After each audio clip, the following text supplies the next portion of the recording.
Assalamualaikum warahmatullahi wabarakatuh, teman-teman sekalian. Di kesempatan kali ini saya akan mencoba satu kalimat, teman-teman. Kalimat yang pastinya kita tidak asing lagi untuk kemudian kita mendengar kalimat ini. Dan apa kalimat itu? Kalimat itu adalah perempuan lebih mengedepankan perasaan, laki-laki lebih mengedepankan logika. Ya, kalimat yang cukup serius ya, teman-teman. Tapi apakah begitu, teman-teman? Mari kita bahas bersama. Jadi, coba mari kita dudukan dulu persoalan ini ataupun kalimat ini. Jadi laki-laki dan perempuan pada dasarnya ataupun kita sebut sebagai manusia itu kemudian diberikan instrumen pengetahuan oleh Tuhan Yang Maha Kuasa. Itu dasarnya adalah sama, teman-teman. Jadi kayak misal bahasa kerennya adalah epistemologi ataupun instrumen pengetahuan yang kemudian dikasih oleh Tuhan itu sama. Misal instrumen pengetahuan yang pertama dikasih adalah yang pertama itu akal ataupun rasio. Itu sama-sama, teman-teman. Jadi akal dan rasio ataupun kita sebut sebagai logika juga bisa, karena itu kalau proses berpikir menggunakan logika itu instrumennya adalah akal ya, teman-teman. Jadi itu dikasih oleh laki-laki dan perempuan. Jadi sama-sama, tidak kemudian ada pada laki-laki saja.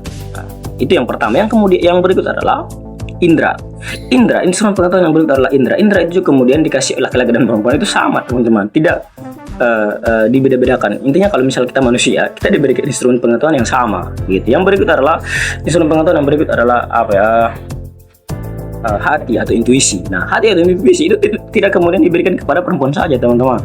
Laki-laki juga diberikan hati yang bisa mengelola emosi, perasaan dan lain sebagainya begitu. Yang berikut adalah wahyu. Nah, wahyu ini tentu kita berbicara terkait dengan buat orang-orang pilihan yang kemudian dikasih wahyu itu. Jadi fokusnya kita di sini adalah pembahasan terkait dengan klaim kalau misalnya perempuan mengedepankan perasaan, laki-laki mengedepankan akal. Jadi kalau misalnya kita, ini sebagai contoh ya, kalau misalnya kita berbicara dengan perempuan, misal kata-katanya misal ada yang bilang harus dijaga, bahasanya harus dijaga, tutur kata segala macam harus dijaga, karena perempuan itu sensitif, lemah, karena perempuan itu sering menggunakan perasaan. Jadi kalau sedikit-sedikit sedih, sedikit-sedikit menangis, itu apa salah sekali ya, teman-teman, kalau misalnya kita berpikir seperti itu. Jadi kalau misalnya kalau misalnya kita berbicara dengan laki-laki, kata-kata tidak perlu dijaga, tutur kata tidak perlu dijaga, boleh kasar dan sebagainya, karena laki-laki mengedepankan atau menggunakan akal ataupun menggunakan logika. Salah, teman-teman. Jadi kalau misalnya kita sebagai manusia, instrumen pengetahuan semua ada sama, teman-teman, tinggal bagaimana kita menggunakannya itu. Jadi kalimat itu menurut saya tidak sependapat dengan kalimat itu, teman-teman. Nanti mungkin teman-teman lain yang bisa memberikan pendapat terkait dengan itu. Jadi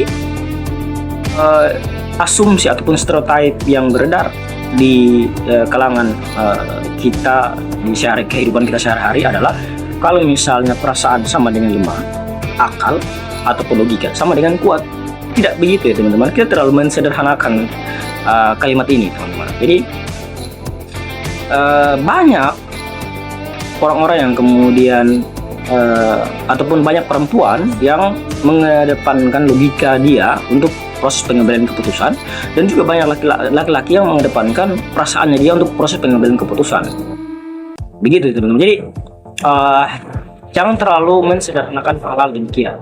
Jadi harusnya, teman-teman, kita sebagai umat manusia ataupun kita sebagai manusia yang kemudian dibekali akal, indra, hati, wahyu, itu tuh kemudian kita harus menggunakan itu secara baik ya, teman-teman. Jadi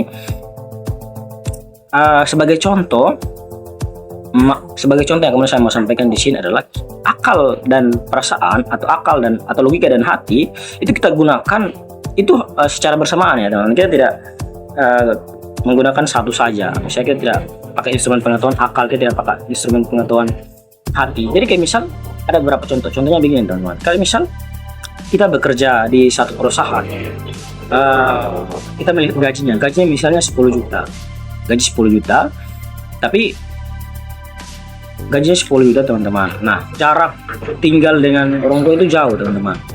Nah, jadi kalau misalnya kita coba berpikir sama-sama pakai logika, tentunya gaji 10 juta itu adalah gaji yang cukup besar.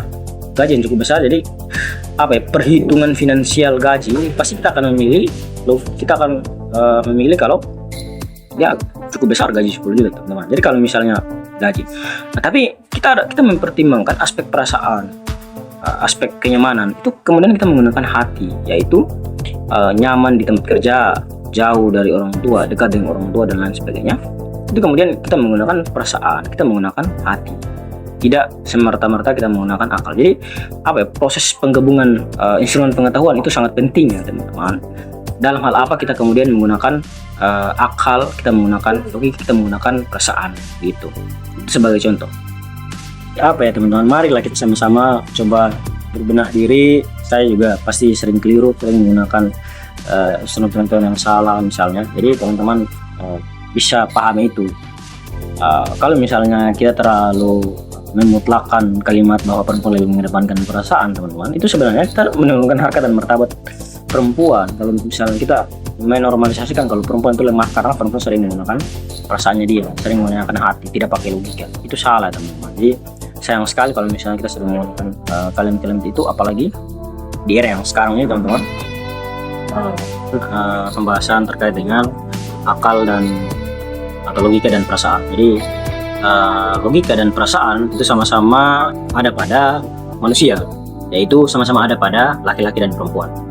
Jadi semoga ini bisa menambah refleksi teman-teman terkait dengan proses pengambilan keputusan cara berpikir. Kemudian kita sebagai manusia itu sama, tidak berbeda antara laki-laki dan perempuan gitu. Mungkin sampai di sini videonya, semoga bermanfaat untuk teman-teman. Kita berjumpa kembali di video selanjutnya.